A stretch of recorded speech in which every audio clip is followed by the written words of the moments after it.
There's a lot of talk on the left these days about the Senate being a dysfunctional institution, and they're right. For the past few years, the Senate hasn't functioned as it should. The question is why? And in my view, the answer is quite clear. A majority party that believes it should be able to dictate from above the shape of every single piece of legislation we take up.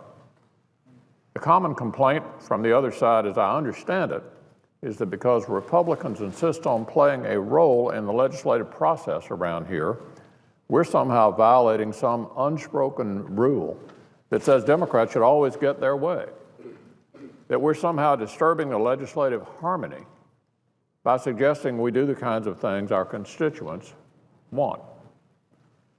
We've been dealing with this strange view of the Senate in some form or fashion for 5 years, but particularly over the past 3. Here's how it works.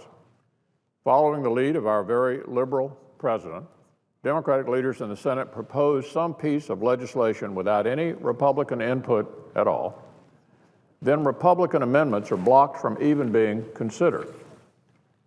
The point, in most cases, is to draw Republican opposition and ensure that the legislation fails. Democrats then cry obstruction as a way of distracting people from the fact that they've basically given up on governing and done nothing to ensure that our most pressing national problems actually get addressed. Rather than work with us on bipartisan solutions that reflect the concerns and input of our constituents and that therefore have a good chance of actually passing, Democrats blame the other side for obstruction, not only avoiding their own responsibilities as the majority party, but handing the president a useful election year theme to run on. Now, what I and my colleagues have been saying for 3 years is that it doesn't have to be this way. Give us an opportunity to play a role in the process, and we'll work together on bipartisan solutions. Just look at the record. When Democrats blocked all debate and amendments on the Export-Import Bank legislation, it went nowhere.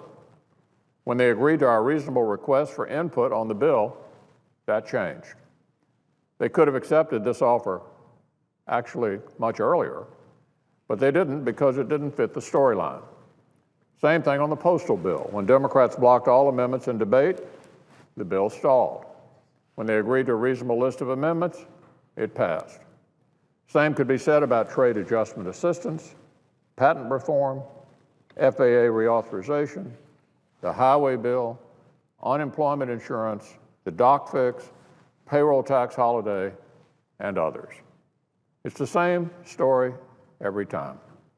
Poison pills are removed, Republican input is allowed, and then things happen. Republicans have been crystal clear that the Export-Import Bank reauthorization needed some work. Remember, Democrats tried to add it as an amendment to the Jobs Act before the House reached the agreement that enabled it to pass on a bipartisan basis over in the House. But again, they wanted to do it without giving Senate Republicans a chance to debate or amend on the floor, so it didn't go anywhere. Now that we're being allowed to offer further improvements to the bill, there's a path forward. Republicans fought for the right to make this bill more responsive to the concerns of the American people, who understandably want proof that we take our fiscal problems seriously. This is how the Senate is supposed to work, and it's been all too rare over the past several years.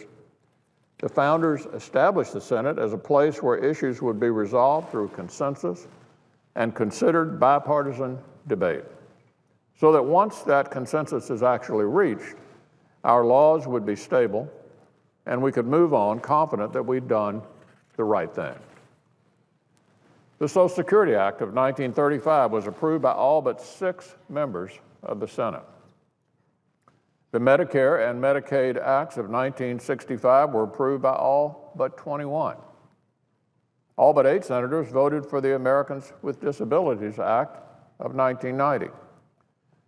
The idea in all these cases and many others was that on issues of broad national importance, on issues that affect all of us, one party shouldn't be allowed to force its will on the other half of the nation. And yet, over the past few years, Democrats have felt quite differently. So I'm pleased today to see a departure from the Democratic standard operating procedure on this particular piece of legislation before us, because they've agreed to allow a reasonable amendment process on this bill, something they objected to last month and then objected to again even as recently as last week. This bill will be considered today after debate and votes on amendments aimed at improving it. There's a lesson here. When both sides have a chance to debate and amend, legislation tends to move. But when the majority refuses any ideas that they didn't come up with, things slow down. Let's hope this new process will stick. Mr. President, I have another statement on another issue.